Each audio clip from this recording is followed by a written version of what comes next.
irmãos, nós vamos continuar a estudar o livro de Lucas. Nós temos estudado o livro de Lucas de uma forma expositiva, ver aquilo que o Evangelho de Lucas tem para nos dizer, Deus tem para nos dizer por meio do Evangelho de Lucas. Semana passada nós fizemos uma pausa, houve aquela meditação que eu trouxe para o ano novo, mas agora vamos voltar à exposição da palavra. E nós vamos estudar esta tarde o capítulo 3 de Lucas. Nós temos estudado, então, estudámos o episódio do Natal, tudo aquilo que se passou no primeiro Natal, coincidiu com aquilo que estávamos a festejar também aqui como comunidade, o Natal. E agora nós vamos continuar aquilo que é o relato de Lucas. E eu creio firmemente que toda a palavra de Deus, ela serve para nos instruir. Não há nada na palavra de Deus que esteja lá por acaso, esteja lá a mais, esteja lá por acréscimo, sem sentido nenhum. A palavra de Deus, ela é divinamente inspirada, ela é inspirada por Deus. Foram homens que escreveram, é verdade, com os seus estilos próprios, nos seus contextos próprios, mas todos eles foram inspirados pelo Espírito Santo para escrever aquilo que é a palavra de Deus. E aquilo que a palavra de Deus nos mostra é que nós temos aquilo que está aqui, que é tudo aquilo que é o suficiente para nós vivermos de uma forma agradável a Ele. Então, nós temos de saber manejar bem aquilo que a própria palavra diz que é a espada do Senhor. Esta espada, nós para a semana, se Deus permitir, nós vamos estudar os primeiros versículos de Lucas 4. E Lucas 4 fala sobre a tentação de Jesus. E nós vamos ver a forma como Jesus ele usa a palavra de Deus para resistir às tentações. Irmãos, nós temos que colocar a palavra no centro. Nós temos de comer a palavra de Deus. Ela é o nosso alimento espiritual. Tantas vezes enchemos a nossa mente como lixo. Seja lixo que vem da televisão, das redes sociais, dos jornais, de outras coisas quaisquer. E acabamos por ler coisas que não interessam para o nosso crescimento espiritual, para aprofundar o nosso relacionamento com Deus. E não passamos tempo suficiente a ler a palavra, a estudar a palavra, a meditar na palavra. E eu quero convidar a todos a durante a semana leiam. Não se fiquem por ler apenas alguns versículos, mas vão lendo, vão buscar outras traduções, comprem comentários, leiam. Nós temos de honrar aquilo que os pais da igreja preservaram e conseguiram alcançar, que é a tradução da Bíblia para quase todas as línguas do mundo. Nós temos o privilégio de ter Bíblia em português, de poder ler a Bíblia em português. Lucas 3, vamos então falar aqui daquilo que se passa. Eu vou abordar este capítulo de uma forma também sistemática, aprofundando alguns versículos, depois leio os versículos, faço uma pausa, explico, volto a ler outros, faço uma pausa e vamos caminhando juntos naquilo que é então a exposição deste capítulo 3 de Lucas. Lucas 3, versículo 1 e 2, diz assim, aliás, eu vou pedir para uma pessoa, uma ou duas, um versículo cada um, para isto tornar-se um pouco também mais dinâmico e não ser só eu a falar. Está bem, irmãos? Podem ler dois, então. Estão ali 2 versículos, ler um cada um, por favor. Estava-se no ano 15 do governo do imperador Tibério. Pôncio Pilatos era então governador da Judéia. Herodes governava a Galileia. Seu irmão Filipe governava a Itureia e a Tranconítide. Lisânias governava a Abilena. Anás e Caifás eram os chefes dos sacerdotes. Foi nessa altura que Deus falou no deserto a João, filho de Zacarias. Ok, obrigado. Parabéns pela leitura. Está ali termos ali traconitide, ou seja, está ali, mas conseguiram, não vacilaram. Lucas, ele volta a situar historicamente a sua narração. Porquê? Nós vimos há 2 semanas que o tempo entre o capítulo 2 e o capítulo 3, nós sabemos que o capítulo 1 e 2 fala da infância de Jesus. Lucas aborda ali quando Jesus tinha ali 12 anos, mas depois há um silêncio. 18 anos passaram entre aquilo que se passa no capítulo 2 e no capítulo 3. Então Lucas, como metódico que é, como estudioso, como alguém que é muito dado às ciências, ele volta a buscar a história e a dizer e a situar aquilo que ele vai, a partir dali dizer, ele vai situar historicamente com uma precisão espetacular.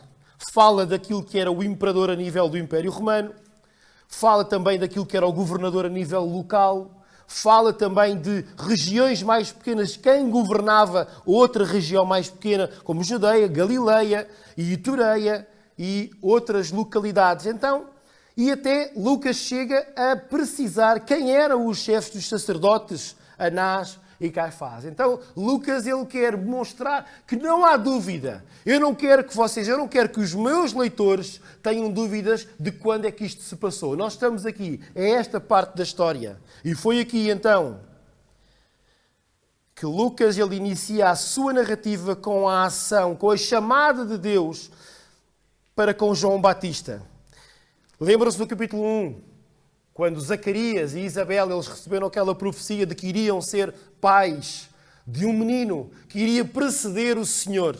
João Batista, filho de Zacarias, começa aqui aquilo que era o seu ministério, de preparar a chegada de Jesus Cristo.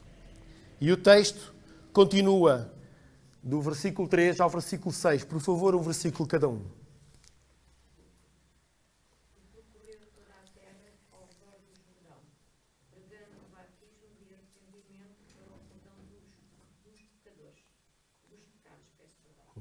Está perdoado.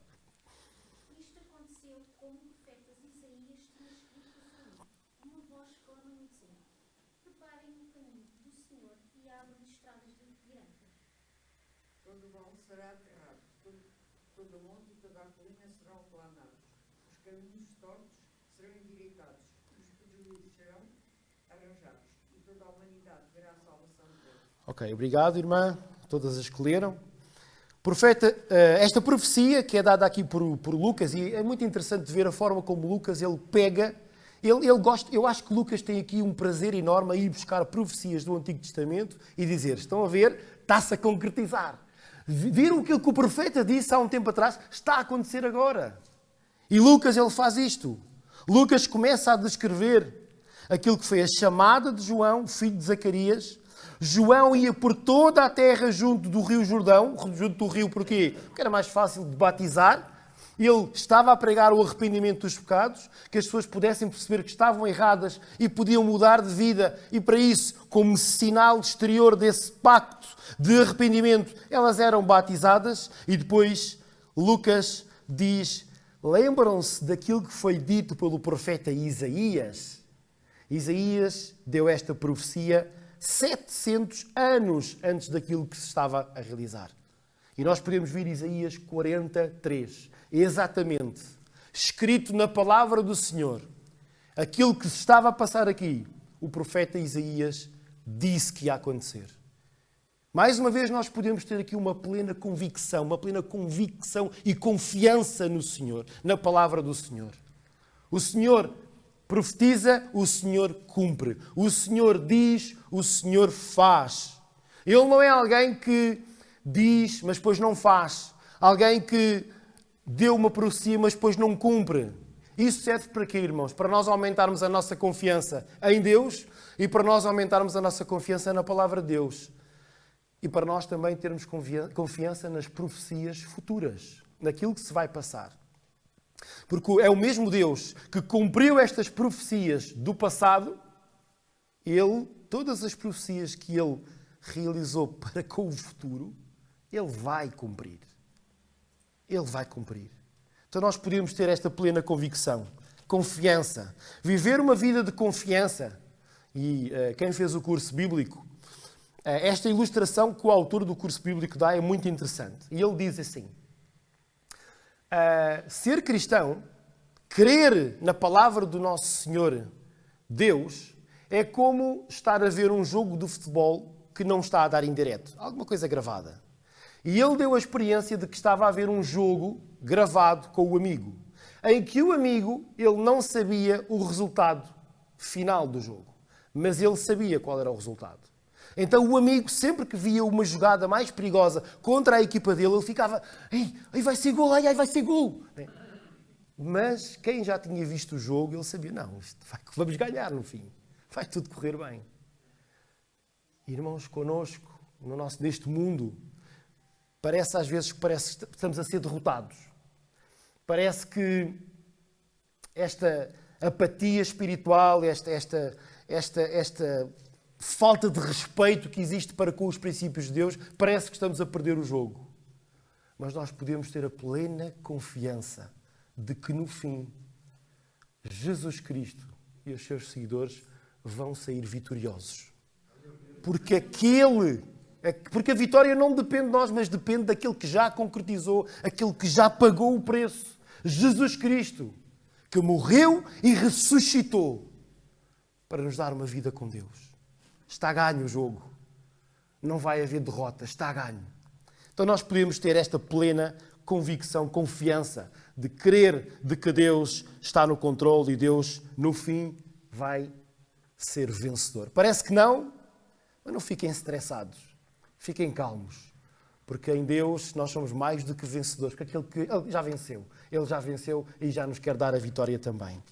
Continuando o texto de Lucas.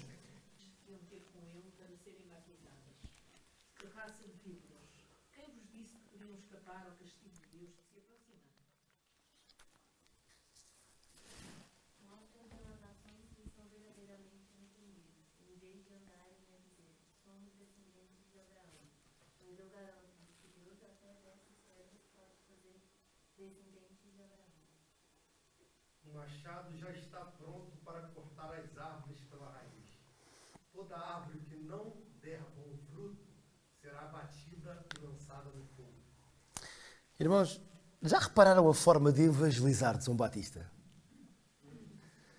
João Batista, ele não está com falinhas mansas na evangelização.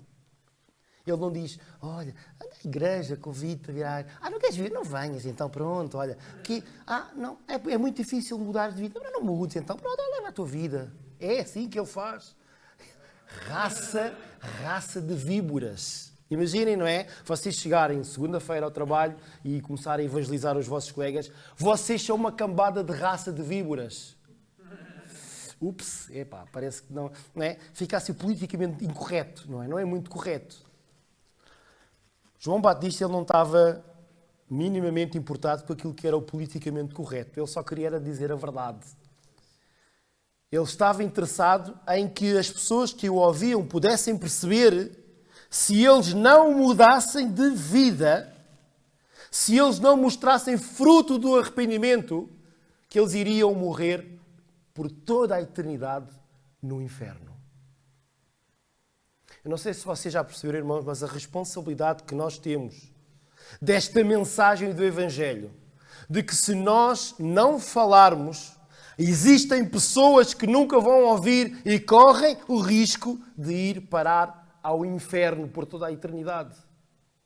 O facto de tu não evangelizares, o facto de tu omitires informações acerca do Evangelho, pode colocar o outro numa situação muito complicada. É verdade que temos que crer na justiça de Deus. E uma coisa que Deus nos promete é que todas as pessoas vão ter de alguma forma a oportunidade de ouvir aquilo que Jesus fez por elas. Mas essa oportunidade pode ser por intermédio do teu testemunho. Pode ser por intermédio da boca quando tu abres e tens de falar do amor de Deus àquela pessoa. Porque a maioria das pessoas, e eu olhando para aqui, para este texto, a maioria das pessoas pensa, hoje em dia, pensa como pensavam estas pessoas.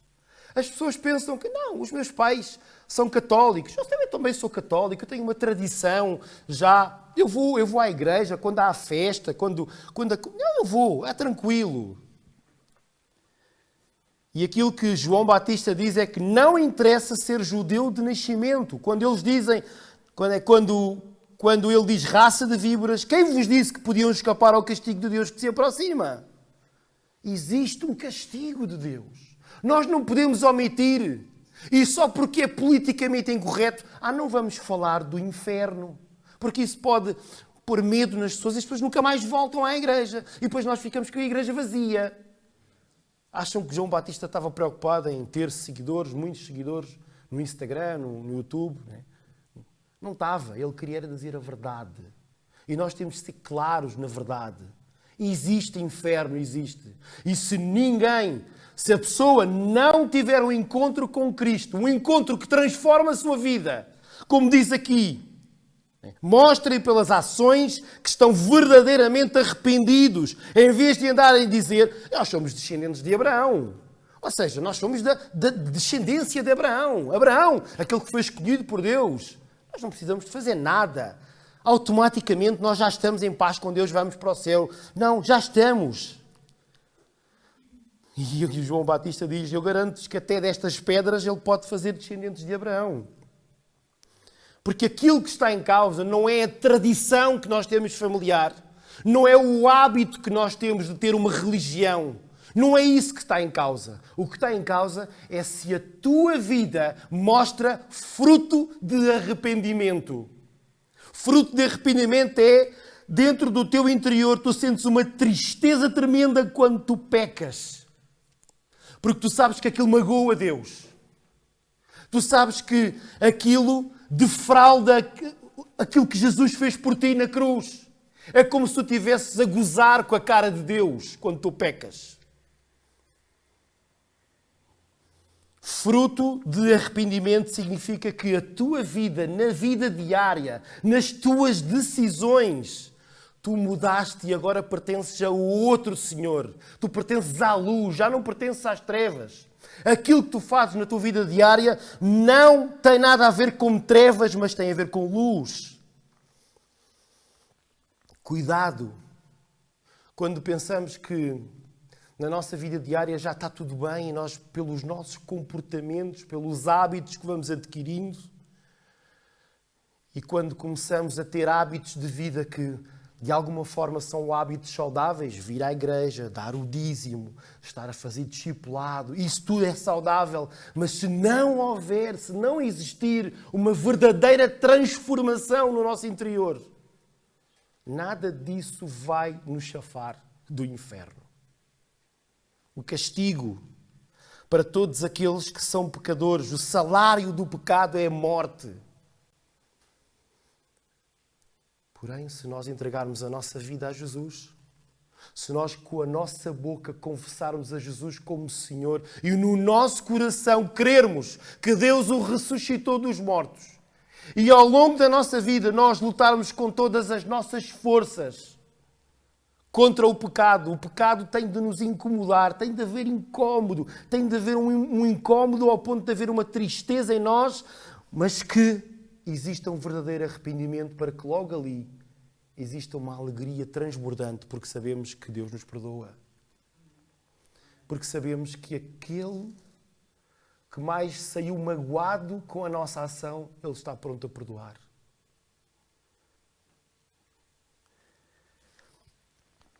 O machado já está pronto para cortar as árvores pela raiz. Toda a árvore que não der bons frutos será abatida e lançada no fogo. Se tu não estás a dar bons frutos.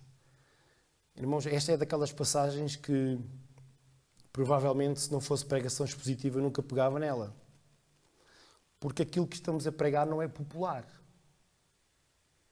Aquilo que estou a pregar não é algo que seja atrativo.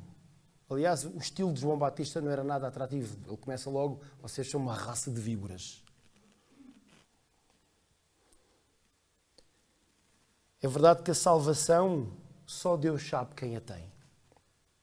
Nós não podemos ter a prepotência de dizer, tu não tens a salvação, tu não és salvo. Não podemos fazer isso.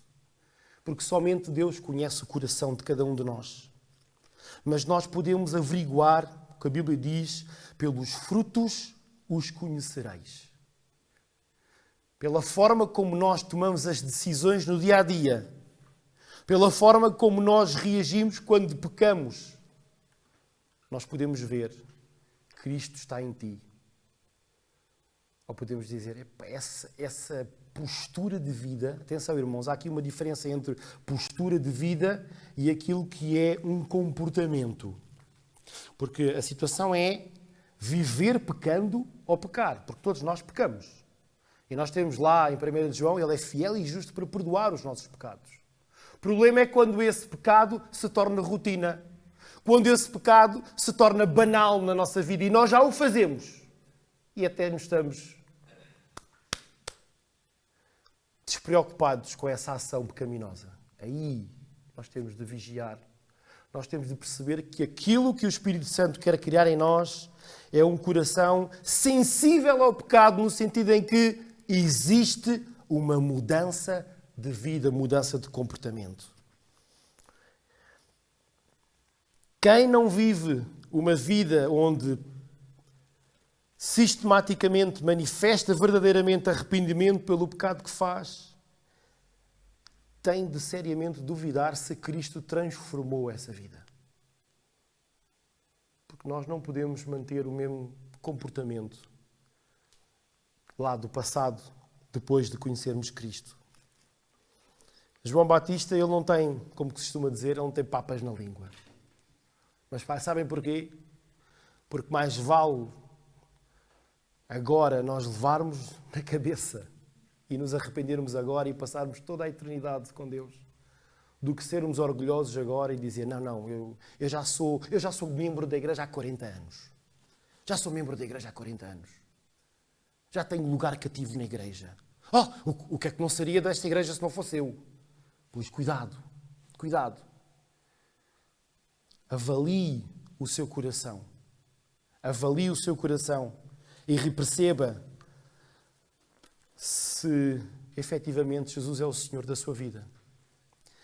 Esta semana partilhei uma frase no grupo do WhatsApp da igreja que dizia mais ou menos assim: todos os dias tenho de pregar o Evangelho a mim próprio. Todos os dias. Todos os dias nós somos tentados.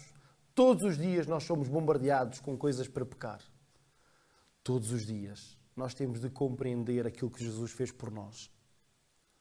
Não estou a dizer de tomar uma decisão de conversão novamente. Nós tomamos essa decisão. Quem tomou, já tomou. E graças a Deus, agora é honrar essa decisão. E perceber se a decisão que tomou foi com a motivação certa. Avaliar. Se neste momento está com dúvidas por causa daquilo que o Espírito Santo está a falar ao seu coração, não há mal nenhum em voltar a repetir essa oração para com Deus. Em dizer, Senhor, eu quero mudar de vida, Senhor, eu quero. Eu quero me entregar completamente a Ti. Restaura-me. Versículo 10, continuando a exposição de Lucas. Que devemos então fazer? E ele respondia: Quem duas túnicas deve dar uma a quem não tem nenhuma, e o que tiver comida, parta com os outros.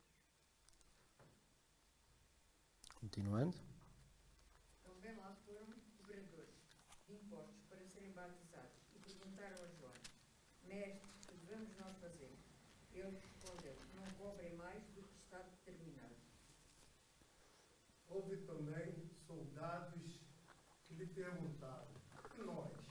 O que devemos fazer? Não roubem a ninguém, usando a força ou fazendo falsas acusações, mas contentem-se com o que ganham, continuou a responder. João Batista aqui especifica aquilo que, em termos práticos, aquelas pessoas que estavam à volta dele deveriam fazer. João Batista dá exemplos práticos daquilo que é fruto de arrependimento, que é mudança de vida. Nós vamos abrir em Romanos 6. Vamos ler Romanos 6. Eu vou ler nesta versão, não da Bíblia para Todos, mas da versão João Ferreira de Almeida, atualizada, penso que é atualizada. E eu vou deixar realmente o texto falar ao nosso coração. Romanos 6, os primeiros 14 versículos, para nós podermos perceber esta mudança de vida que tem que existir quando nós aceitamos o Senhor Jesus como nosso Senhor e Salvador. Romanos 6, de 1 a 14, diz assim: Que diremos, pois? permaneceremos no pecado para que seja a graça mais abundante? De modo nenhum. Como viveremos ainda no pecado, nós que para ele morremos? Ou porventura ignorais que todos os que fomos batizados em Cristo Jesus, fomos batizados na sua morte? Fomos, pois, sepultados com ele na morte pelo batismo, para que, como Cristo foi ressuscitado dentre os mortos pela glória do Pai, assim também andemos nós em novidade de vida. Porque se fomos unidos com ele na semelhança da sua morte, certamente o seremos também na semelhança da sua ressurreição. Sabemos isto, que foi crucificado com ele o nosso velho homem, para que o corpo do pecado seja destruído e não sirvamos o pecado como escravos. Porquanto quem morreu, justificado está do pecado. Ora, se já morremos com Cristo, cremos que também com ele viveremos. Sabedores que, havendo Cristo ressuscitado dentre os mortos, já não morre, a morte já não tem domínio sobre ele. Pois quanto a ter morrido de uma vez para sempre morreu para o pecado, mas quanto a viver, vive para Deus. Assim também vós, considerai-vos mortos para o pecado, mas vivos para Deus em Cristo Jesus. Não reine, portanto, o pecado em vosso corpo mortal, de maneira que obedeçais às suas paixões, nem ofereçais cada um os membros do seu corpo ao pecado como instrumentos de iniquidade, mas oferecei-vos a Deus como ressurretos dentre os mortos, e os vossos membros a Deus como instrumentos de justiça. Porque o pecado não terá domínio sobre vós, pois não estáis debaixo da lei, e sim da graça. Irmãos, que maravilhosa mensagem de Paulo aos Romanos. Nós já não temos um Senhor que é o pecado. O nosso Senhor é Jesus. Morremos com Ele. Ressuscitamos com Ele para uma nova vida. E é isto que significa o batismo nas águas. Quem está prestes a fazer o curso do batismo, já está aqui quase a ter a primeira lição. Quando nós nos batizamos nas águas, entendemos biblicamente, pelo menos nós como denominação, como igreja, entendemos que é uma manifestação externa daquilo que se passou interiormente, espiritualmente com a pessoa. Um ritual externo que demonstra algo interno, algo espiritual na vida da pessoa. Que nós morremos com Cristo na morte de cruz. Morremos lá. A nossa velha natureza morreu lá. E quando saímos das águas é como se estivéssemos a simbolizar que estamos a ressuscitar com Cristo. Porque conseguimos neste momento, por meio daquilo que Jesus fez por nós, conseguimos vencer o pecado. Jesus venceu primeiro. Jesus foi aquele que nos mostrou o caminho a viver. Aquele que venceu o pecado na cruz. Todos aqueles que o seguem, que têm Jesus como Senhor, têm a capacidade de dizer: não, eu não quero pecar. Eu já não sou mais escravo do pecado. Isto já não me domina. Eu sou dominado por Jesus, não pelo pecado. E aí, viver em novidade de vida. É verdade que Deus perdoa. E aquilo que Paulo diz aqui, quando nos capítulos anteriores fala sobre aquilo que é a aplicabilidade da justiça, da graça, este equilíbrio que há entre graça e justiça. E Paulo diz: que diremos, pois? Permaneceremos no pecado para que a graça seja mais abundante? Ou seja, houve lá um entendimento que era: ok, então, quanto mais nós pecarmos, mais Deus perdoa. É bom ser perdoado por Deus. A graça de Deus, ela alcança todo o nosso erro. É verdade. A graça de Deus, ela supera qualquer pecado nosso. Mas, irmãos, quem tem esta postura de dizer: eu posso pecar porque Deus vai perdoar, não está a entender nada do Evangelho. Está completamente ao lado daquilo que é o Evangelho. Completamente fora. O Evangelho não está nessa pessoa. Jesus não vive nessa pessoa. Porque se vivesse, essa pessoa entendia que a luta é uma luta árdua contra o pecado. contra as trevas. Jamais poderemos dizer, vamos pecar para que a graça possa ser cada vez mais abundante. A graça é abundante. Mas tem de haver um verdadeiro arrependimento no nosso coração. Um verdadeiro arrependimento e uma mudança de vida quando pecamos. Porque já temos um outro Senhor, andamos em novidade de vida. Eu tenho um outro texto para completar esta ideia. Vamos abrir em 2 Coríntios 5, do verso 14 ao verso 21, que é uma das passagens mais conhecidas sobre esta luta contra o pecado. 2 Coríntios, capítulo 5, verso 14 a 21.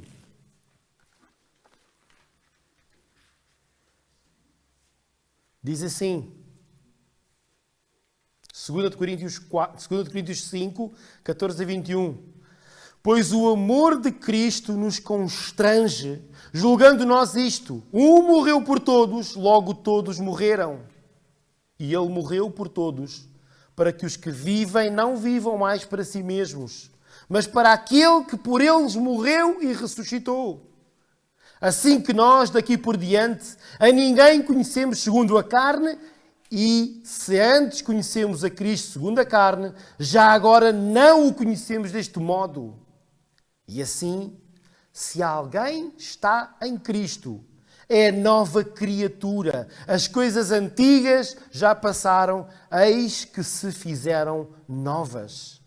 Ora, tudo provém de Deus, que nos reconciliou consigo mesmo por meio de Cristo e nos deu o ministério da reconciliação. A saber que Deus estava em Cristo, reconciliando consigo o mundo, não imputando aos homens as suas transgressões, e nos confiou a palavra da reconciliação. De sorte que somos embaixadores em nome de Cristo, como se Deus exortasse por nosso intermédio. Em nome de Cristo, pois, rogamos que vos reconcilieis com Deus. Aquele que não conheceu pecado, Ele o fez pecado por nós, para que nele fôssemos feitos justiça de Deus. Amém, irmãos? Que nós possamos honrar aquilo que Jesus fez por nós, vivendo em novidade de vida. E nós temos uma responsabilidade. As pessoas à nossa volta, elas sabem que nós vamos à igreja. Elas sabem que nós temos um grupo que se reúne ao domingo. E nós temos esta responsabilidade de sermos ministros da reconciliação, ter-nos sido confiada esta palavra de reconciliação para levar aos outros, a palavra do Evangelho. Somos embaixadores de Cristo. Um embaixador não pode denegrir para quem trabalha, será despedido. E nós temos uma responsabilidade. E a pergunta que eu faço é: como é que o meu modo de vida honra aquele que me tornou embaixador, seu representante aqui na Terra? Nós somos representantes de Deus. Somos bons representantes? Ou as pessoas, ao olhar para a nossa vida, acabam por desvalorizar aquilo que Deus é? Acabam até algumas por blasfemar de Deus por causa dos nossos comportamentos. Porque nós não estamos a andar em novidade de vida.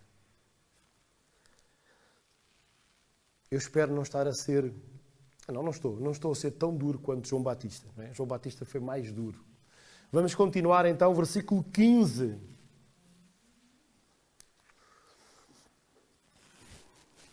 Por favor, irmãos, preciso da vossa ajuda. Não durmam já.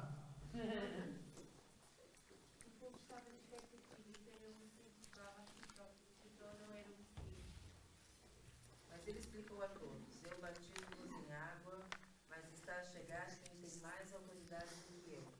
E a esse eu nem sequer mereço a honra de lhe desatar as correias das sandálias. Ele há de batizar-vos no Espírito Santo e no fogo. Tem nas mãos a pá para separar, na eira, o trigo da palha.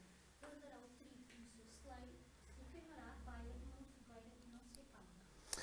João Batista aqui ele podia colocar a ênfase em si mesmo. Era ele que estava a pregar, afirmando que ele próprio era o Messias. Poderia ter o foco nele. Mas ele, aquilo que ele afirma é que a autoridade de Jesus está acima dele. E afirma que com a vinda de Jesus iria ser possível o Espírito Santo habitar em todos os que creem no seu poder salvífico e assim serem batizados pelo Espírito, aquilo que é o início da vida cristã. O Espírito Santo, quando nós, com a nossa boca, com o nosso coração, cremos de que Jesus é o nosso Senhor, que nos arrependemos do pecado e queremos viver uma nova vida, o Espírito Santo vem habitar em nós. Nós somos batizados pelo Espírito Santo no sentido em que Ele vem e habita em nós. E aqui, quando João Batista fala da questão de que será batizado pelo fogo, a interpretação que faço é que Jesus será o justo juiz que virá julgar os nossos comportamentos no futuro. Todos nós vamos ser julgados. Todos nós, diante de Deus, vamos ter que prestar contas. Prestar contas de acordo com aquilo que Deus nos deu, a nossa vida, o que andamos a fazer com a nossa vida. E toda a humanidade, diante de Jesus, vai ser julgada. E é aqui que João Batista ele usa esta parábola, até porque podemos também ver a questão da parábola do trigo e do joio, que é usada por Jesus, porque era uma linguagem que o povo conhecia. Era uma linguagem que o povo sabia daquilo que João estava a dizer, que é Jesus que vai ter esta responsabilidade. Ele vai ter a pá para separar na eira aquilo que é o trigo da palha. Aquilo que é o trigo e o joio. Eu, como pastor, tenho de vigiar a minha vida. Não consigo vigiar a vida de todas as minhas ovelhas. Mas Jesus, Ele vai saber qual é o trigo e qual é o joio. E quando o fogo consumidor vier, a palha vai ser queimada. O trigo vai permanecer por toda a eternidade com Deus. É muito importante que nós possamos olhar para a nossa vida e perceber: será que eu estou a ser mais joio do que trigo? Porque, irmãos, a nossa identidade em Jesus torna-nos trigo. Mas essa identidade em Jesus tem que ser demonstrada de uma forma natural e automática num relacionamento com Deus diário de repulsa pelo pecado. Se eu não tenho essa repulsa pelo pecado e se eu no meu dia-a-dia não dou a importância que deveria dar no meu relacionamento com Deus, eu tenho de parar e de pensar se sou trigo, se sou joio. E a responsabilidade não é nossa, não é minha e do Noá, de perceber quem é trigo e quem é joio. Aquilo que o máximo que nós podemos perceber é, pelo alguns frutos da vossa vida, nós percebemos, não, vamos investir nesta pessoa, ou esta pessoa, enquanto não der passos na sua vida pessoal, não vamos investir. Mas nós somos humanos, nem nos é pedido da parte de Deus isso. Mas Jesus, Ele sabe. E Ele virá. Usando esta ilustração, Jesus tem na mão a pá que vai separar na eira o trigo da palha. Que nós possamos vigiar a nossa vida. Irmãos, a forma de João evangelizar tocou-me profundamente. João ele é bastante claro naquilo que era o destino final das almas que não creem em Jesus. Ele, mais uma vez, ele fala da fogueira que não se apaga, do inferno. João Batista não tem medo de falar do inferno. O que nós temos assistido muitas das vezes é a igrejas com medo de falar do inferno, porque isso afasta as pessoas numa postura de querer mais seguidores. Que nós, quando estivermos a evangelizar, possamos contar a história toda. Não omitir partes do Evangelho. Porque isso pode fazer diferença no compromisso que a pessoa vai ter com Deus. Verso 18.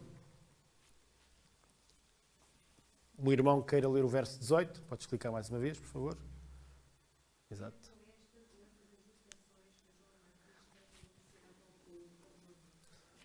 Mais uma vez, João Batista ele não usava de falinhas mansas para espalhar a boa nova.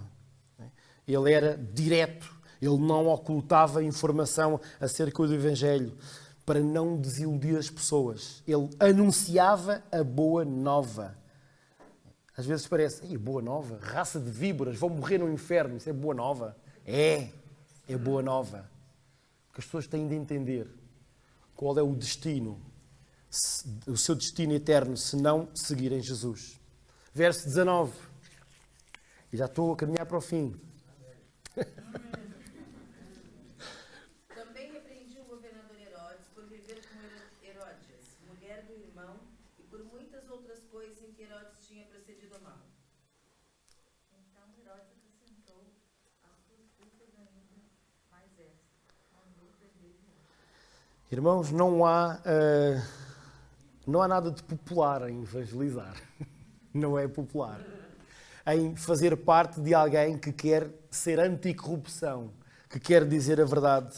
João Batista, por causa da sua clareza em querer ser mais amigo de Deus e amigo da verdade, ele acabou por arranjar alguns inimigos poderosos. E o que é que aconteceu? João Batista ele era um pouco inconveniente. Ele era muito inconveniente. Ele não dava palmadinhas nas costas do chefe quando o chefe estava lá a ser corrupto. Né? E dizer, se eu não entrar nesta jogada, eu vou ser despedido e depois. Não. João Batista ele dizia na cara daquele que era um dos homens mais poderosos da altura, que tinha a capacidade para o mandar prender e matar. E nós já vamos estudar isso depois mais à frente. Aquilo que se passou com João Batista. João Batista, ele tinha como objetivo de vida falar a verdade. E isso é que iria fazer diferença na vida das pessoas.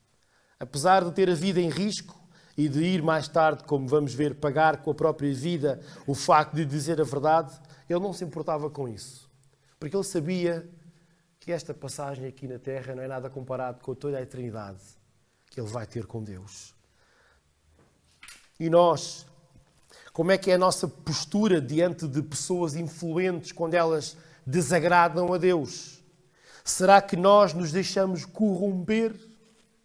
Isto é ser luz no meio das trevas. Diante de comportamentos que Herodes tinha, que a Bíblia diz que ele traiu o irmão, pegando a irmã, a mulher do irmão e outras coisas. A Bíblia não acrescenta o que o Herodes fazia, mas há conhecimento de que ele era uma pessoa um bocado complicada de caráter.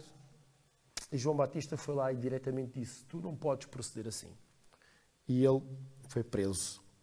Estamos nós prontos para suportar as consequências de sermos amigos de Deus, amigos da verdade? Versículo 21 e 22. Toda a gente recebia o batismo e Jesus também foi batizado. Estava a orar pelo céu serviu. O Espírito Santo desceu sobre ele em forma visível, como uma pomba. E uma voz do céu disse, tu és o meu filho querido, tenho em ti a maior satisfação. E é interessante ver aqui então que João Batista tem este privilégio de batizar Jesus e marcar aqui o início daquilo que seria o ministério de Jesus. O nosso batismo marca aquilo que é o início do nosso ministério, no sentido em que dedicamos a nossa vida a Deus. No sentido em que a nossa vida passa a estar voltada para cumprir com a missão que Deus nos deu. Viver para Ele.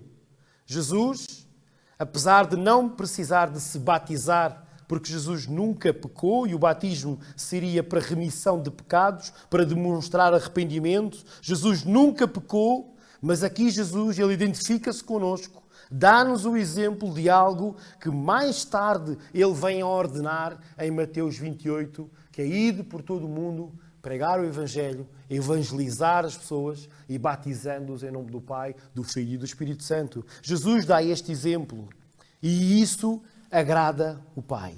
Nós vemos esta manifestação de Deus tão incrível quando o Espírito Santo desce como uma pomba e há uma voz do céu que diz: Tu és o meu filho querido, tenho em ti a maior satisfação. Tão bom seria se Deus pudesse dizer isto de cada um de nós, individualmente. Deus olhar para a nossa vida e pudesse dizer: eu tenho satisfação na tua vida, na forma como tu decides as coisas, na forma como tu te comportas, na forma como tu levas a sério aquilo que é a minha vida em ti. Eu tenho satisfação em ti.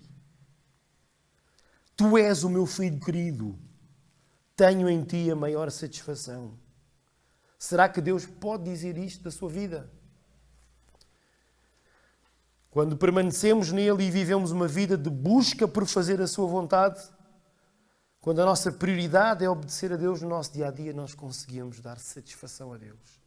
Como um pai que olha para o seu filho e diz: eu estou tão satisfeito pelo teu comportamento, filho, pela forma como tu ages, pela forma como tu vives a tua vida. Enche o meu coração. Enche o meu coração. Nós vamos terminar com aquilo que é a genealogia de Jesus, nos versos 23 a 38. Não vamos ler. Alguns, ainda bem, não vamos ler. Mas quero aqui apenas frisar na genealogia de Jesus 4 versículos que mais uma vez nos mostram que Deus é realmente confiável. A palavra de Deus é confiável, nós podemos crer nela. Terminando e fechando o capítulo 3 de Lucas, Lucas tem a preocupação de, no início do ministério de Jesus, com este marco histórico do batismo de Jesus, Lucas apresenta quem é Jesus, quem é a ascendência de Jesus, a árvore genealógica de Jesus. E Lucas, com uma precisão incrível, ele vai buscar todos os antepassados de Jesus até Adão. Nós vemos, por exemplo, no verso 23, começa: ora, tinha Jesus cerca de 30 anos ao começar o seu ministério. Era como se cuidava, filho de José. Filho de José. Isso. Verso 23. Depois, no verso 31, nós temos filho de Davi. Eu pus ali ao lado o texto bíblico que nos mostra quando a profecia foi dada, sabendo que Jesus seria descendente de Davi. Era uma profecia também. Foi uma profecia cumprida. Jesus, aquele que vem em nome do Senhor, o Messias que vem salvar o povo dos seus pecados, era descendente de Davi. 2 Samuel 7, 12, 13 diz isso. Filho de Abraão, versículo 34. Também Gênesis 22, 15, 18, cumprida a profecia. E filho de Adão, verso 38. Gênesis 3, 15, também profecia dada em Gênesis desde o início. E depois temos a excelente forma como Lucas termina o verso 4 dizendo: filho de Adão e este filho de Deus. A origem de todas as coisas. Irmãos, realmente que nós possamos viver um relacionamento com Jesus de uma forma prática. Tudo aquilo que foi dito. Que nós possamos reter aquilo que é importante para a nossa vida, no sentido em que sabemos que temos que ser claros na mensagem do Evangelho. Não podemos andar com rodeios. João Batista ele foi muito claro, foi direto. Não estamos a dizer para sermos mal educados, está bem? Não é mal educados, mas temos que ser diretos, não ter medo de falar daquilo que é o Evangelho. E depois fazer uma avaliação ao nosso coração e perceber como é que está a nossa vida. Como é que está a nossa relação com o pecado. Que realmente nós possamos ter atenção.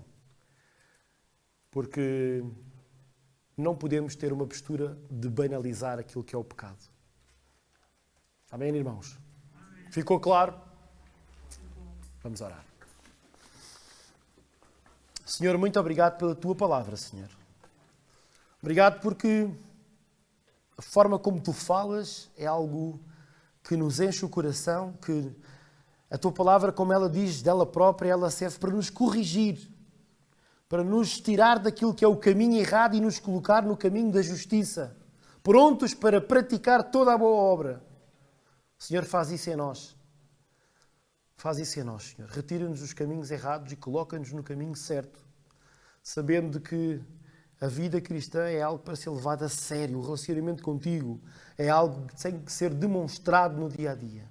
Ajuda-nos a ser claros na evangelização, percebendo que temos uma responsabilidade de sermos teus embaixadores, teus representantes. Isto tudo para valorizarmos a obra de Jesus Cristo, aquilo que Ele fez por nós.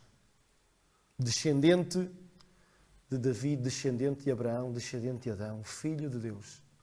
Aquele que se entregou por nós, para nós podermos andar em novidade de vida. Que possamos honrar essa novidade de vida. Acompanha-nos, Senhor. Em nome de Jesus. Amém. Irmãos, boa semana. Que o Senhor vos possa abençoar grandemente e que terça-feira nos possamos ver na reunião de oração. Obrigado. O nosso culto está terminado.